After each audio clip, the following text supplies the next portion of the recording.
All right, welcome to the American League Wild Card Game preview and selections. Again, my name is Scott Webb, and we're going to be looking at this game today with Tampa Bay Rays against the Oakland A's.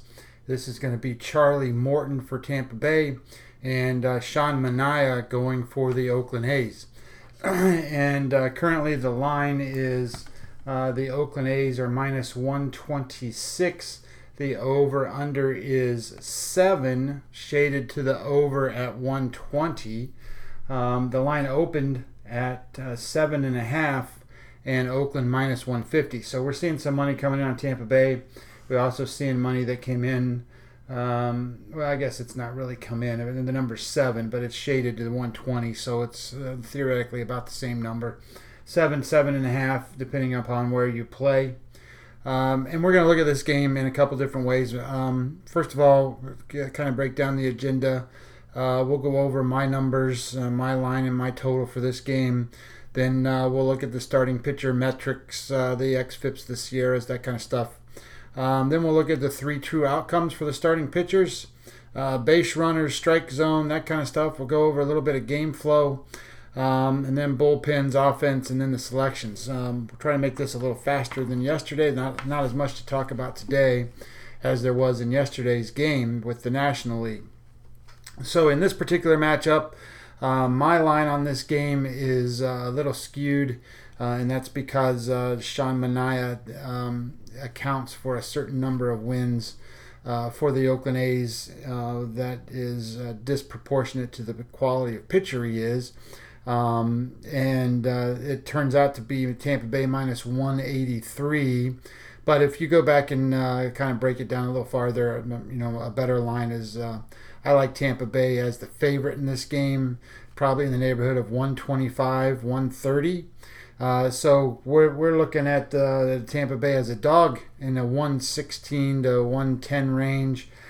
So there's obviously value in the Tampa Bay side, or at least in my opinion, there's value in the Tampa Bay side.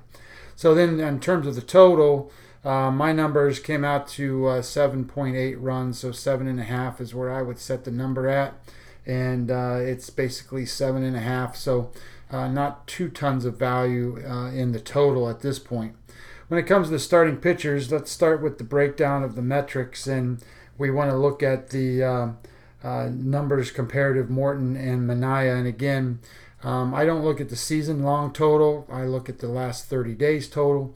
And there's a purpose behind that, is I don't really care what the pitcher did in April or May. I don't want those numbers to reflect anything in the game that's going to happen tonight. So I look at numbers based on the last 30 days. And Charlie Morton, earned run average is 273. With an xFIP of 307, a Sierra of 342.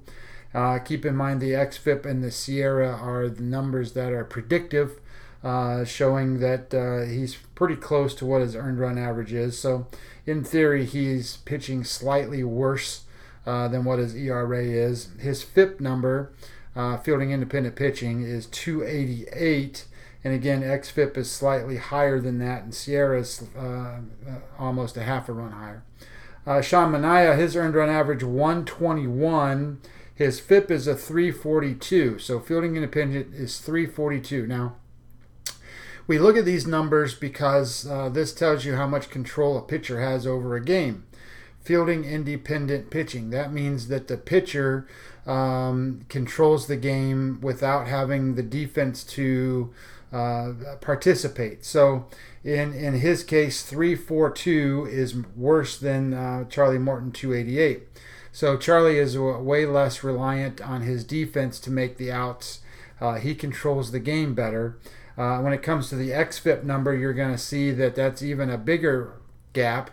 Charlie Morton was 307 and Sean Manaea is 398. So we got a 1-run advantage with Charlie Morton over Sean Manaea in the xFIP category. The Sierra numbers 342 and 386 are probably too similar to say there's an edge there one way or the other. But looking at it from the perspective of controlling the game on the mound, Charlie Morton has a much better success opportunity tonight than what Sean Manaea does. And then we have to look at the 3 true outcomes, and that goes right back into controlling the game from the mound. 3 true outcomes are strikeout percentage, walk percentage, and home runs per 9, and that's all controlled by the pitcher. So looking at it from a perspective of strikeout percentage, Charlie Morton 32.2% strikeout rate, which is very good, and Sean Manaea 27.5. 27.5 is not bad. It's more league average, where Charlie Morton is above average. So we have an edge there with Charlie Morton. Walk rate 8.3 for Charlie Morton, which is high.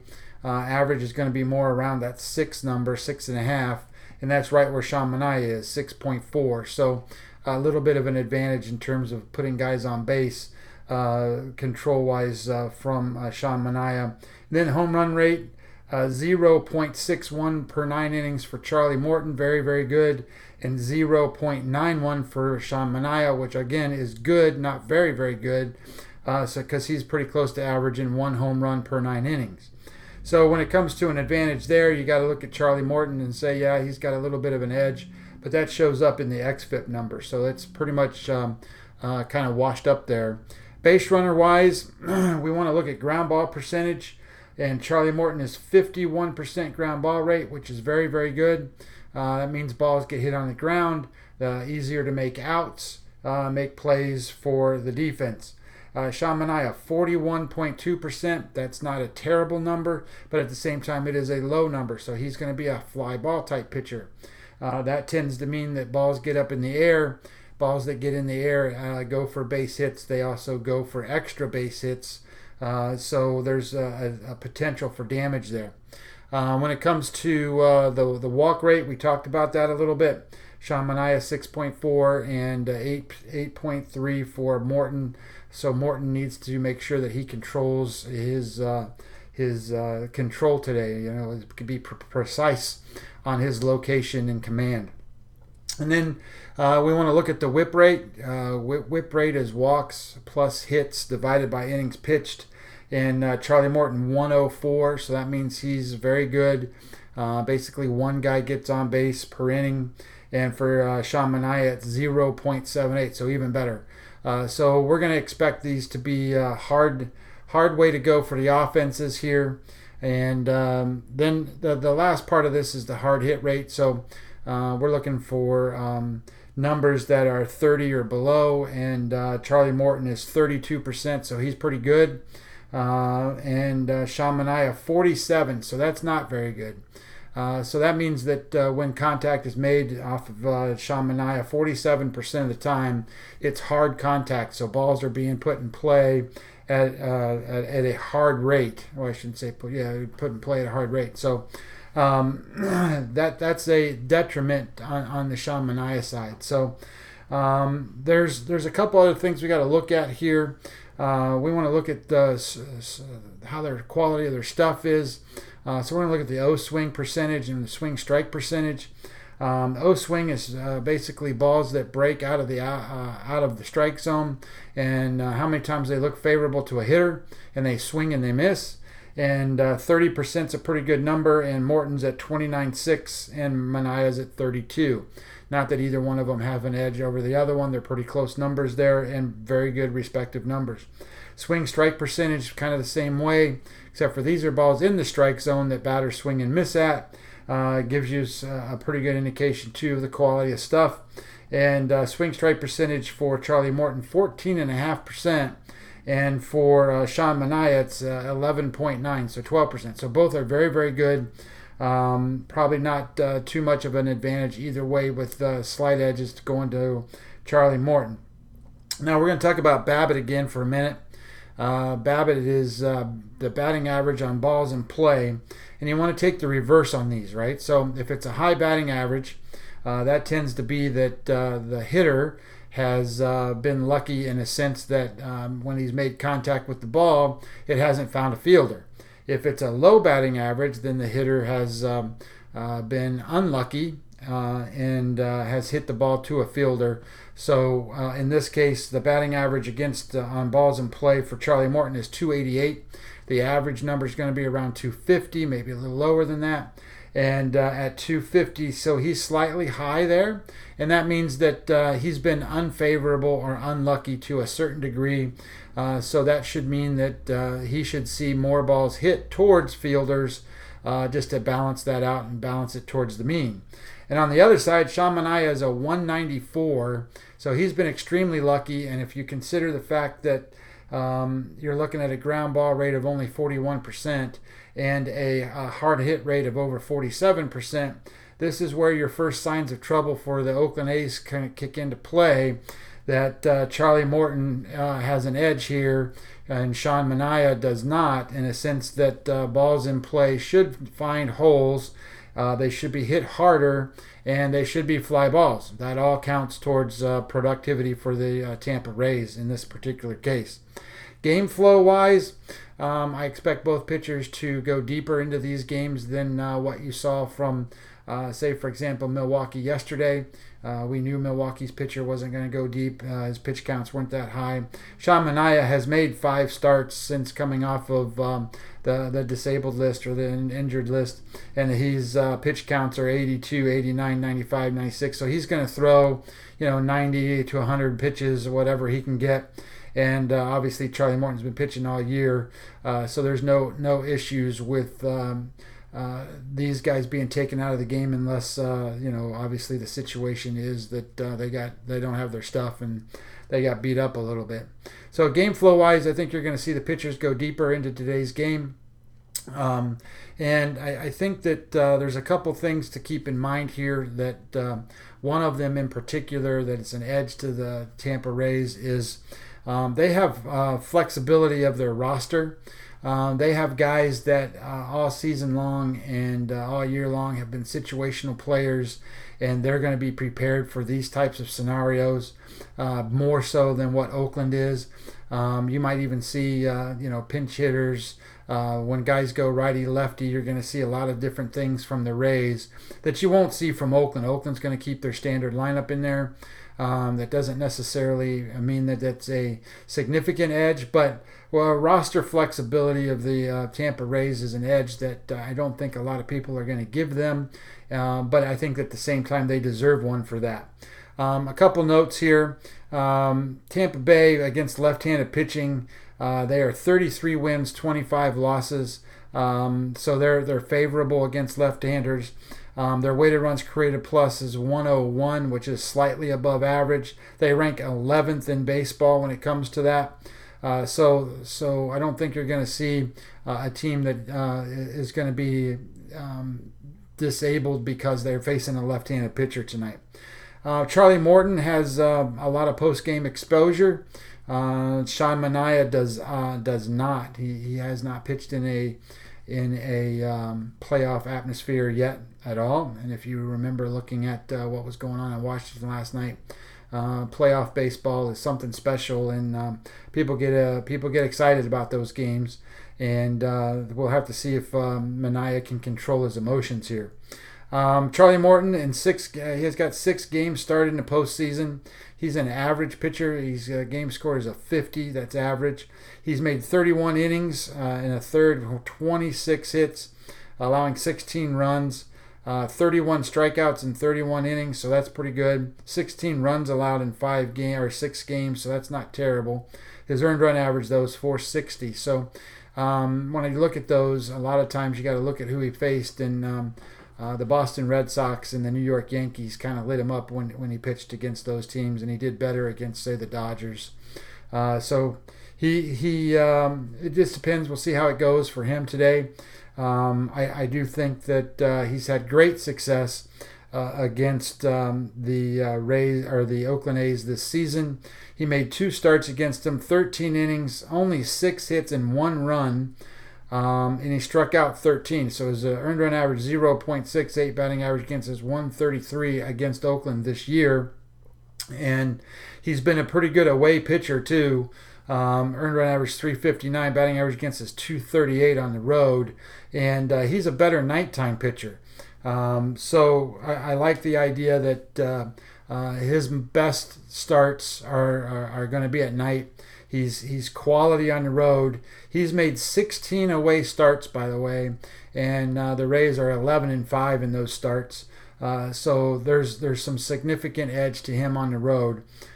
He's not been real good against Oakland. I mean, I just talked about how he was good this year. He's made 7 starts against Oakland in his career, and he's only 2-5 as a team against them. But he's 1-1 against them this year as a team, giving up only 1 run. So think about that for a minute. So I think that could lead to a low-scoring affair here. The Tampa Rays are 7-4 in the last 11 games over the last 3 years in Oakland. So I don't think that they are opposed to playing there. I think they feel a little bit comfortable there. And the under is 4-7 in those games in that series. So I think you want to be looking at runs becoming hard to come by. And we talked about the pitchers and what their xFIP numbers are. So I think that you're going to see both teams struggle, especially early, to score runs. Charlie Morton in high leverage spots has been awesome. His SOPS plus, and we'll talk about that again, that's the result of the batter, and it's graded on a 100 scale. So for a pitcher, if it's below 100, then he's done very well. He's better than average. If it's above 100, then he's done poor, and he's worse than average. And in high leverage situations, the SOPS number for Morton is 66. Now that's your on base plus slugging number, and he's done very well, 66, and a batting average against of 228 in those high leverage spots. So for example, with 2 outs and a runner in scoring position, he is 136 with a batting average against and an SOPS plus of 9. So he's extremely more bulldogish with guys on base, and especially with 2 outs and a runner in scoring position. I kind of like the idea here that you can get no run in the first inning as a prop bet. But at the same time, when I looked at it, it was minus 140. I don't really like to do prop bets at minus 140. So if you play it, I think it's a good play. But I don't like the number. Charlie Morton in the first inning, SOPS plus is 18. So the teams obviously struggle against Charlie when he starts off a game. His biggest problem is going to be the third inning. His SOPS plus in the third inning is 111. So he's a little worse in the third inning than he is in any other inning that he goes with.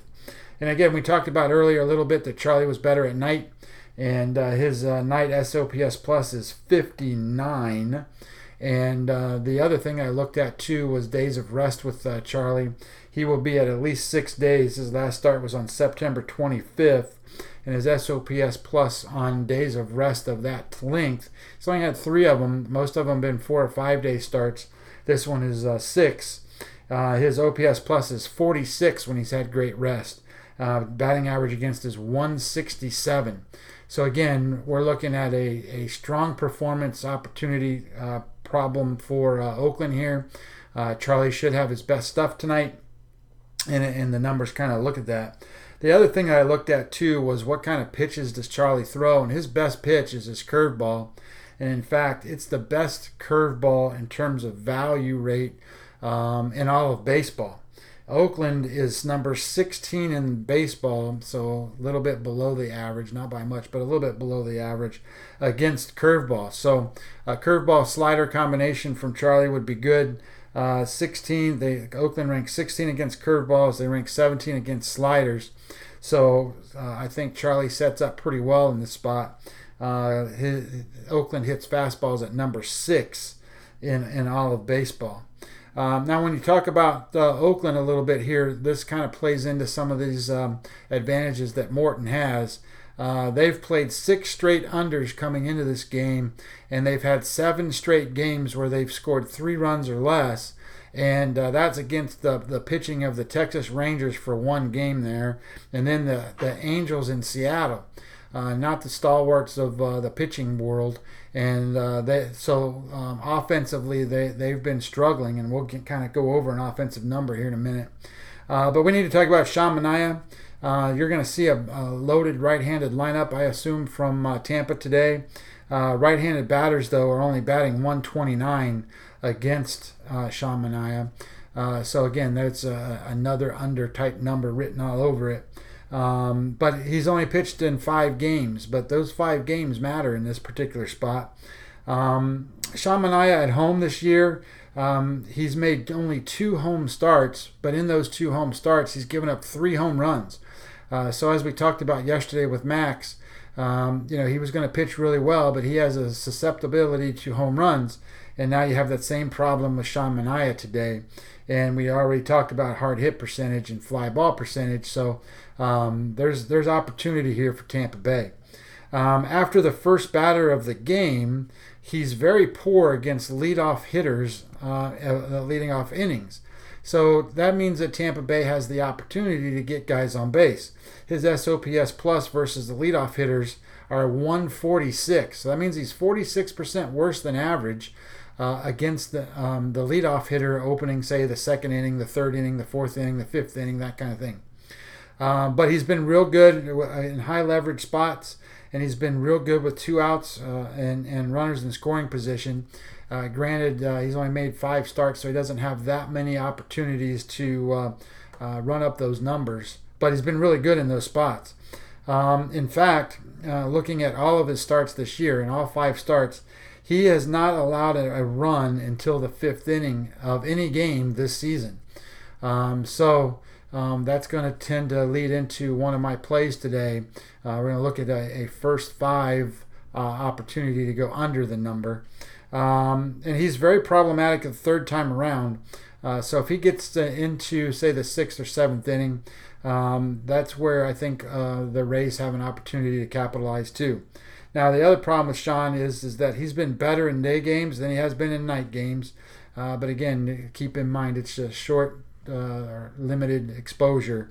In night games, he's got 11 2/3 innings and 10 hits. So it's still better than 1 hit per inning. So that's pretty good. And he's given up 3 runs in those 11 innings. But that's worse. That's a 82 on the SOPS number versus his day game numbers. Batting average against is 238 at night versus closer to 200 during the day. And his best pitch is a fastball and a changeup. The Rays are the number 4 team in baseball against changeups, and they are number 21 in baseball against fastballs. So a couple other notes here to keep in mind, and one of the things that made us play yesterday on an under in the game was the value of the bullpens and how strong both of them were going to be, with Washington having Strasburg coming out of the bullpen and then the bullpen for Milwaukee. Today isn't going to be that way. Today's bullpens are not as strong as what they were yesterday. In fact, Oakland's numbers are a little bit better, but not significantly better. And their xFIP number 3.46 coming in tonight, and Tampa 3.59. And the whip rate 1.16 for Tampa and 0.85 for Oakland. Those whip rates are really, really good.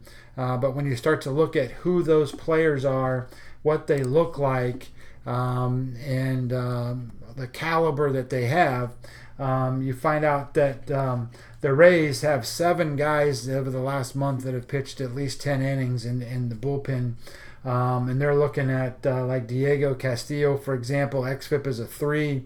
Oliver Drake 225. Anderson, who's going to be their high leverage guy, comes in 0.87. But they have Pagan at 3.43, Fairbanks 3.47, Kittredge 3.47, and they also have Colin Posh at 5.28. So those are not the same numbers we were looking at with the bullpen from Milwaukee yesterday. The bullpen from Milwaukee yesterday had guys in under 1. And then when you look at the Oakland A's side, they only have 3 guys that have thrown more than 10 innings in the last month.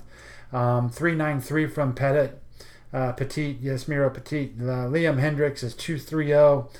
Jesus Luzardo is a 337. And then they have guys like AJ Puck and Soria. They have guys, the former starter Chris Bassett. But then they got guys in the 4s and 5s. So they're going to only rely on their best guys. So they might only have a very limited opportunity to get some of these outs. So I don't like Oakland's bullpen as well, and I certainly don't like the Rays bullpen as well as I did in the games yesterday. So there's going to be more opportunity to score later in this game than I think there is to score up front. So the other part's going to be the offense, and we talked about Oakland, how they've played 6 straight unders and scoring is only 7 straight games of 3 or less. Weighted runs above average is minus 6.7, so they're 6.5 runs worse than an average offense currently. Weighted runs created plus is 74. That makes them 26% worse than an average offense. And their weighted on base percentage is 277. Average is about 330 or so. So if they're at 3, they're way below average on getting on base. And their ISO rate, which talks about strength in extra base hits and sort of damage numbers, is a .133. Average is going to be closer to 2, and they are not even close to that number. So they've been hitting singles. They've not been getting on base, and the numbers kind of bear that out. So I would expect a continued performance there, especially going against Charlie Morton, and the batters don't match up to a good matchup against Charlie Morton with the curveball. The Tampa Rays, not that they've been lighting things on fire, they're minus 2.4 runs above average and a weighted runs created plus of 94. So that puts them in the near average range, which is still better than what Oakland is. So, for example, their weighted on base percentage is 306. Yes, it's a little bit below average, but it's significantly higher than 277. So that means they're getting guys on base. And their ISO rate is 207, so that's more of an average type number. Very, very decent in terms of doubles, triples, home runs, extra bases, and getting on base. The issue with the Rays, they've been striking out. They have a strikeout rate of 32% on offense. It's not very good when you go up there and 1 out of your every 3 batters strikes out. So when it comes to this game, I'm going to play this a couple different ways. The first thing that we're going to do is we're going to play the under 4 in the first 5 innings here. I do like the idea that Charlie Morton's going to control his side of the ball. I like the idea that Sean Manaea hasn't given up a run in 5, except for until the 5th inning of any game. And I like the fact that Charlie's going to do pretty well. He's shown some pretty good success against Oakland so far this year, and his best pitch matches up to one of the worst things that Oakland hits. So I like the fact that this should stay under. I like the idea that both of the pitchers are very good when they get into high leverage spots. So I like the under in the first 4 innings. Now I also like the idea that there's value on the Tampa Rays. My line said that the Rays are going to be small favorites in the game, and I'm going to take that in both spots here. I'm going to take the Rays plus 117 in the first 5 innings, and I'm going to hope that the batted balls in play, the ground ball percentage, and the hard hit rate from Sean Manaea add up to at least 1 run or 2 runs for the Rays here. So they get a 2-0 lead, or say a 2-1 lead or something like that, going through 5 innings. And then I'm going to take the Rays in the full game, not because of anything more than it's going to be unpredictable towards the end of the game, where some of the runs might come in and score. I also think that towards the end of the game you might see some runs that might put this game over that 7 number. So I want to stay off the full game total here. And I also don't think it's a good bet to play the Rays in the first 5 plus a half a run.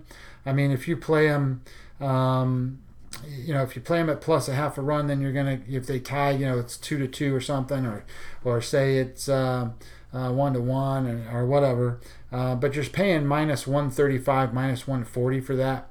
I would rather just take the plus 117, see if they can. There's a big enough edge here that they can make that number happen, and that be a more EV plus type bet wager than it is to play a minus 135 type number. All right, guys. Yesterday we hit with the National League. Hopefully we hit with the American League today. Again, thank you so much for listening.